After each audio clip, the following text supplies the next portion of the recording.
দর্শক, বরেণ্য কবি হেলাল হাফিজের জানাজায় যোগ দিতে জাতীয় প্রেস ক্লাবে হাজির হয়েছেন তার দীর্ঘদিনের সহকর্মী, বন্ধু ও সতীর্থরা। সেখানে আছেন সহকর্মী এইচ.এম. মেহেদী হাসান। সরাসরি যুক্ত হচ্ছি এই মুহূর্তে। মেহেদী, কবি হেলাল হাফিজের দীর্ঘদিনের সতীর্থরা তার বিদায়ে কি অনুভূতি প্রকাশ করছেন?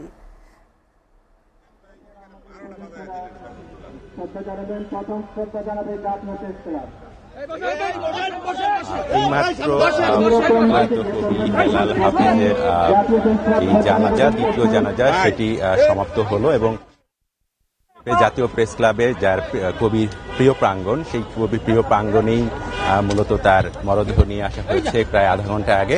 এবং এখন মূলত এখানে রয়েছেন, জানাজা অংশ নিয়েছেন মাননীয় সংস্কৃতি উপদেষ্টা এবং একই সাথে আইন উপদেষ্টাও রয়েছেন। এছাড়া প্রেস ক্লাবের সভাপতি সহ যারা দীর্ঘদিনের শুভানুধ্যায়ী যারা রয়েছেন এবং তার প্রিয় মানুষেরা, যারা পাঠক, যার কবিতা শুনে বিমোহিত হয়েছেন তারা কিন্তু এই জানাজা অংশ নিয়েছেন এবং কবিকে শেষ বিদায় দেওয়ার জন্য মূলত এসেছেন।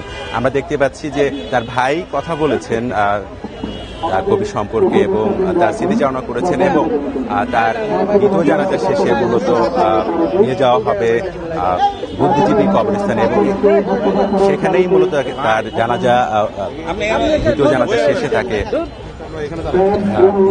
শেষে তাকে কবরস্থ করতে হবে। এই ছিল সর্বশেষ অবস্থা।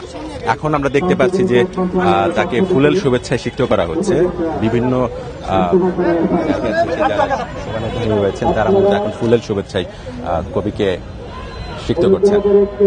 আপনারা দেখতে পাচ্ছেন শ্রদ্ধাঞ্জলি দেওয়া হচ্ছে, ফুলেল শুভেচ্ছা সিক্ত করা হচ্ছে, কবিকে শেষ বিদায় জানানো হচ্ছে। যারা হেলাল ভাইয়ের প্রতি ভালোবাসা রেখেছেন এসেছেন তাদেরকে সুপ্রভাত।